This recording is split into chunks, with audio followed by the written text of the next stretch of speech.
Hi, Gemini. Welcome to your February 2019 Astro Update. I'm Raina.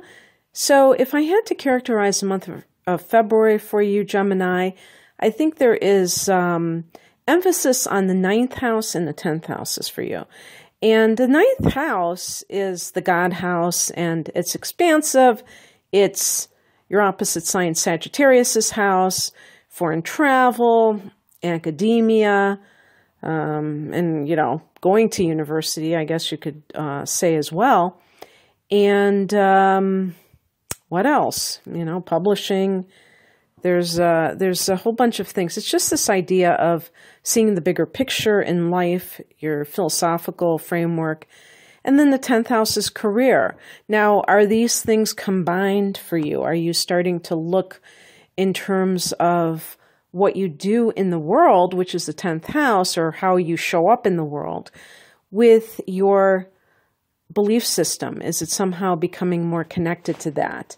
And also maybe you're deepening your faith. You're deepening your sense of, what life is all about, and that is informing your career choices and things like that, and the way that you want to be seen by others. The 10th house at the top of the chart.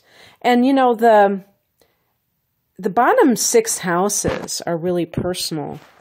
But when you have these transits in the top 6, from the 7th to the 12th houses, you're looking at how other people are interacting with you, and this is more of a give and take. It's not so much just, me. And so the sun is in the 9th house as the month begins, and so the sun can give you that sense of really identifying with a particular belief system, and even possibly making travel plans. And I would say, too, it's not just that people travel for a vacation. Sometimes people decide to travel because they want to study abroad, and not just through a university. I mean, you can study some kind of religious science. Yoga is a big one, and it's very popular, where people study yoga in exotic locations, but that's not the only kind of thing. I mean, you could study Ayurveda, who knows? But so you're very expansive right now as the month begins, very positive. And this is, February is still at the beginning of the year. It's a great green light month for you to launch things. And there's this kind of, you might feel this sense of momentum and really just go for it type of an energy. And on the 3rd, Venus goes into Capricorn. So Venus has been in Sagittarius, in that 7th house of committed partnership, where, by the way, Jupiter is there until December. So Venus and Jupiter in that 7th house. And if you're listening in January, in late January, this is also the case until the 3rd of February. So this is really good for committed relationships. And for some of you, you may even be feeling the sense of okay, I'm ready to plan my wedding, or I'm ready to spend the rest of my life with this person. Maybe you don't need a ceremony, or you don't need a ring. You just want to be with this person. And with Jupiter in this house, you feel this buoyant sense of possibilities, that same expansiveness I'm talking about, because Jupiter rules the 9th house. So it's kind of within that 7th house as well. And also Jupiter and Venus can attract money to you via the house that it represents. So this could be money from clients, one-on-one working with people. So that can be very advantageous, and perhaps you're seeing a boost to your income because of this. And then on the 3rd, Venus does go into Capricorn, much more practical. And this is your 8th house. And this has to do with shared resources, other people's money, like loans, and it's also debts too. But inheritances, if you are divorced or getting, you know, in the process of it, the money that is the outcome of that divorce, if there's some kind of a settlement, and things like that. And so Venus in the 8th house can obviously mean that you are profiting in some way based on other people's resources. Perhaps your partner has a raise, and so it is indirectly affecting you.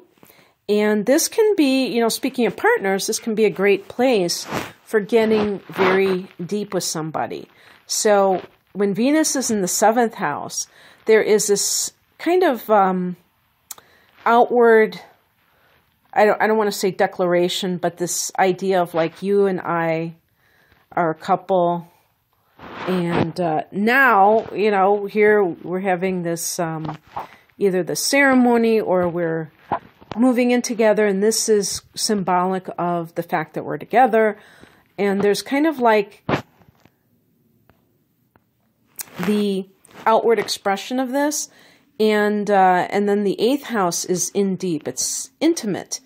And this is the house of really bearing your soul to your partner. So it's like a whole new level of intimacy.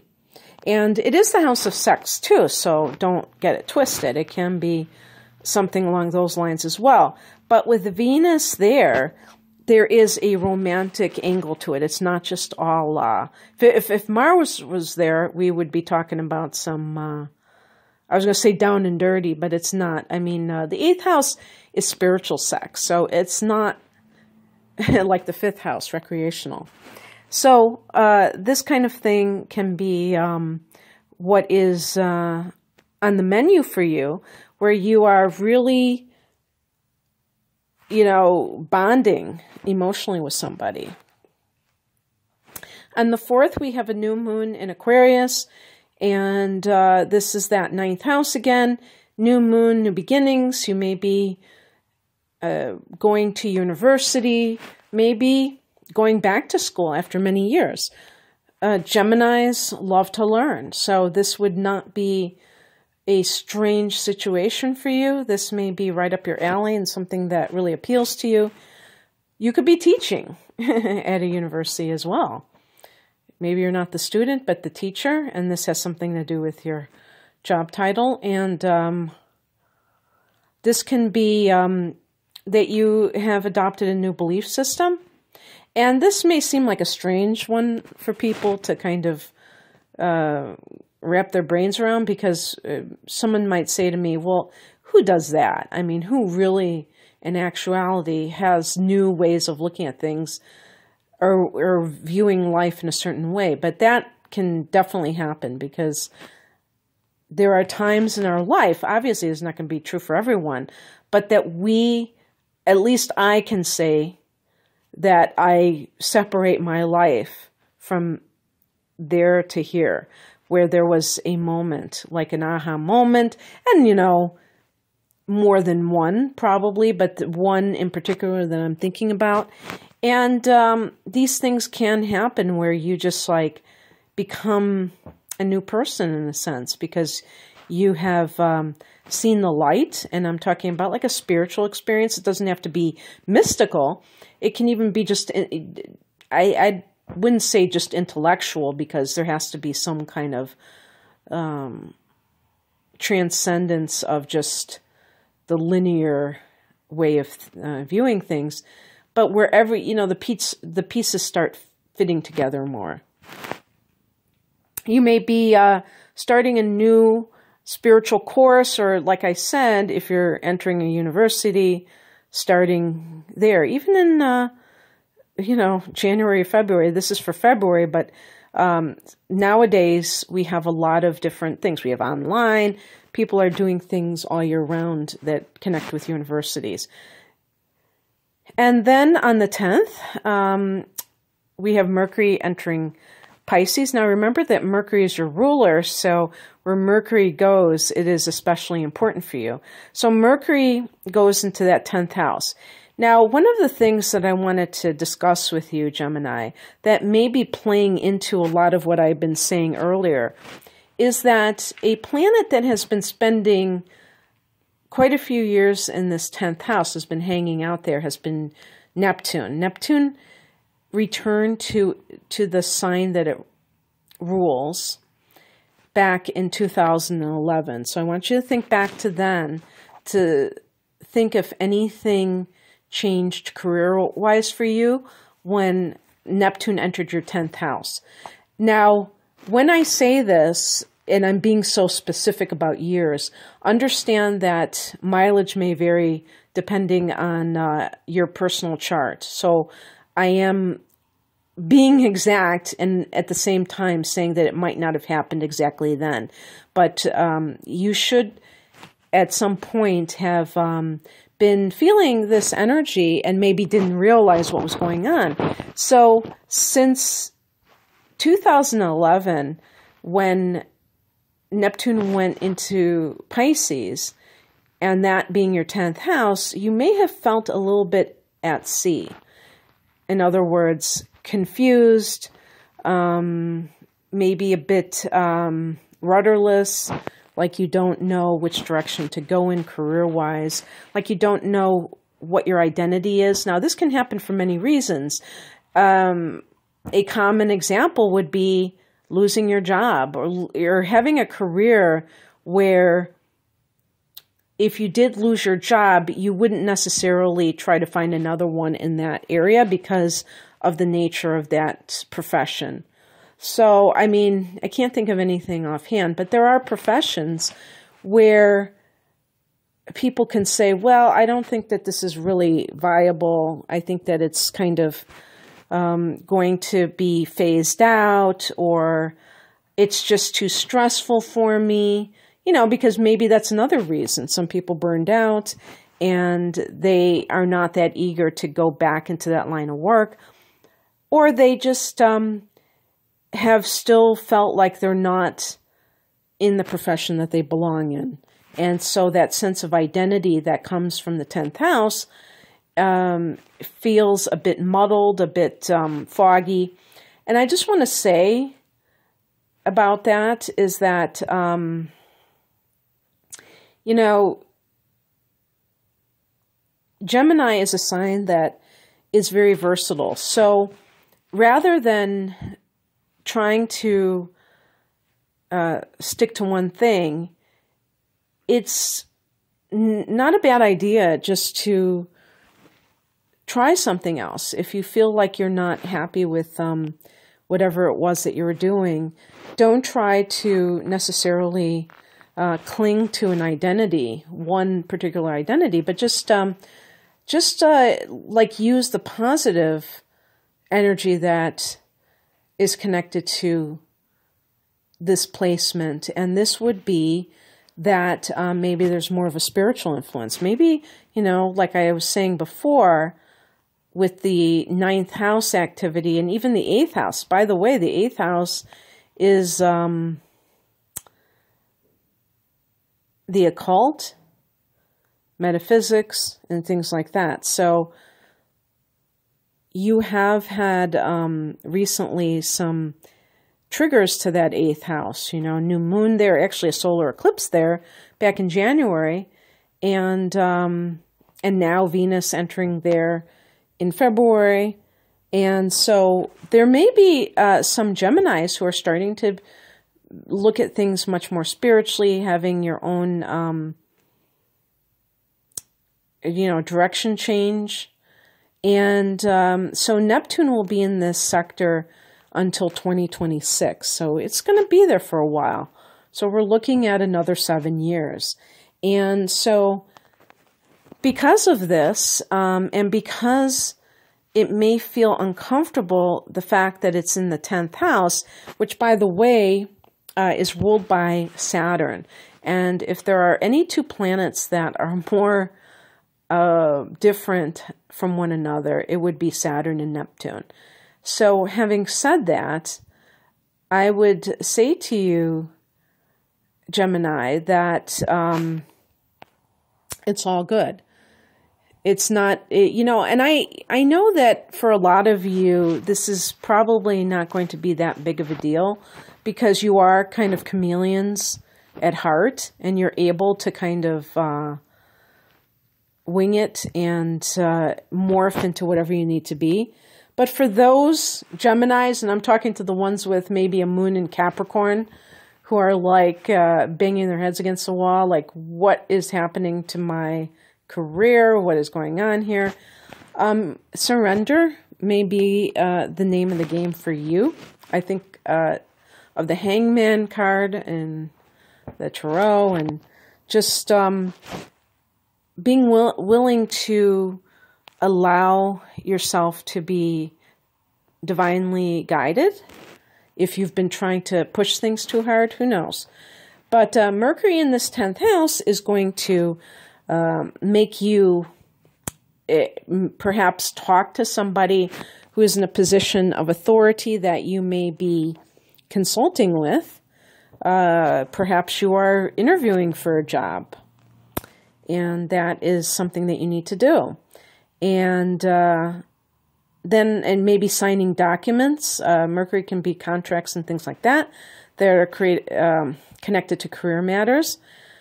On the 14th, Mars goes into Taurus, and that is your 12th house, which, just for the sake of you understanding that, is the house that Neptune rules. So there's another Neptunian influence there. Now, Mars, until the 14th, is in the 11th house, and this is in Aries, and this is a very social place for Mars. So you may be like really active socially for the first half of the month. This could be like the tale of two months rolled into 1 month for you, Gemini, where you're a hermit in the second half, but in the first half you're more out there. I don't think you're going to be too much of a hermit, but you may be like, this may even have something to do with career, where you're like trying to kind of schmooze people in order to get something that's connected to your career. Whether, you know, like I said, you're going to have this great energy early on for clients, and that might be because Mars is drumming up business, friends of friends and things like that. Watch out for, in the first half of the month, and if you're watching in January, watch out for any kind of aggressive situations happening with friendships, that you're not too combative and pushy, because Mars sometimes can lead to conflicts. But then it goes into that 12th house, which is very meditative. Well, how does Mars deal with being in the 12th house? Probably not as comfortably as it could. There may be this sense of like, okay, what do I do now? And kind of feeling a bit antsy. And if that's the case, you know, no worries.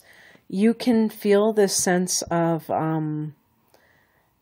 using that desire to be active in a way that is also contemplative, meditative, and doing it on your own. So an example would be doing hatha yoga poses on your own and then sitting in meditation. Because Mars can be kind of hyper, you know, it wants to act. And in 12th house, it kind of is being forced to sit still when it has ants in its pants. So, you know, melding the influences of activity with meditation, that's how I get hatha yoga. On the 18th, we have the sun entering Pisces, that 10th house, and that puts you in that ambitious kind of persona. And like a Capricorn, you channel a Capricorn. And the very next day, we have a full moon in Virgo. And this is the second supermoon out of 3 in a row starting the year. And this is the biggest supermoon, 0 degrees of Virgo. And this is going to be in the 4th house of home and family. So this could be some kind of, you know, even an insight into your childhood and something that perhaps you can build upon. Since this is 0 degrees, this may be the beginning, the opening of you really having insight into your life, Gemini.